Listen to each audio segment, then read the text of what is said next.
Bonjour mes frères et sœurs, bonjour à chacun et chacune. Que le Seigneur nous fasse goûter à sa paix profonde, à sa douceur et à ses fruits de l'esprit. J'aimerais lire avec vous 1 Corinthiens 1,12.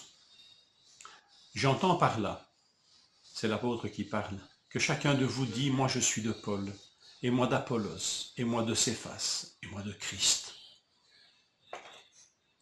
Les meilleures dispositions peuvent être parasitées par l'esprit de parti. Les meilleurs commencements peuvent devenir une catastrophe à cause de cet esprit de parti. Chacun se positionne pour un parti et contre les autres. C'est en cela que l'esprit de parti est dangereux. Moi, je suis de ce parti. Moi, je suis. Cette expression est forte. Moi, ego en grec, ego, renforcé par ce verbe être à la première personne du singulier, je suis. Et il semble même qu'il y a encore un petit mot qui dit moi, vraiment, je suis. Tout tourne autour de soi. L'idée n'est pas d'appartenir d'abord. Il n'est pas dit moi j'appartiens à Paul, moi j'appartiens à Céphas, moi j'appartiens à Apollos. Mais l'idée est d'être de ce parti. Moi je suis d'eux. Et c'est pour cela que le parti de ceux qui se disent de Christ est compté parmi les autres et n'est pas mieux considéré. Ce n'est pas les seuls chrétiens qui ont gardé une raison saine qui se disent de ce parti.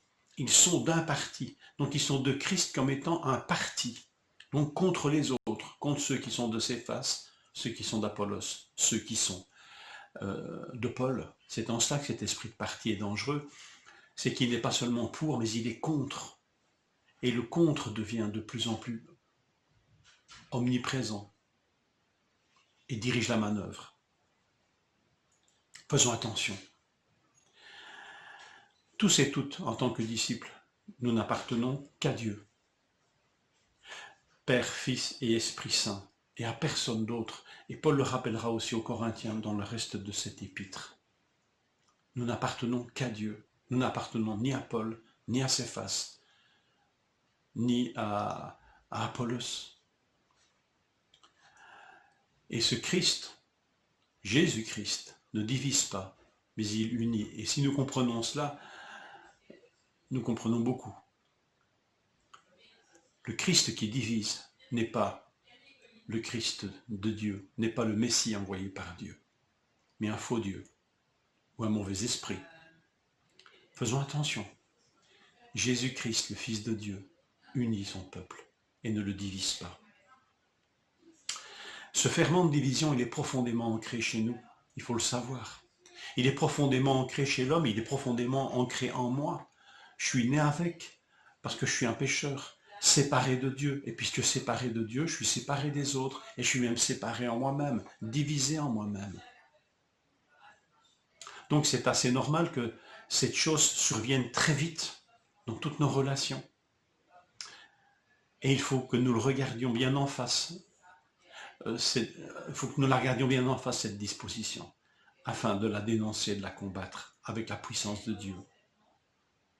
Nous sommes au début de l'épître quand Paul souligne ce problème. Nous sommes presque même au début de la vie de l'Église. Donc cette disposition malsaine en l'homme ressurgit très vite. Il ne faut pas en être étonné. Mais elle ne peut pas être traitée à la légère. Donc, dans sa grâce infinie, Dieu nous donne cette parole qui, éclairée par son esprit, peut nous instruire, nous corriger, nous enseigner, nous reprendre par l'écoute attentive de cette parole et par cette parole qui est celle que nous lisons pour l'instant, l'Épître aux Corinthiens.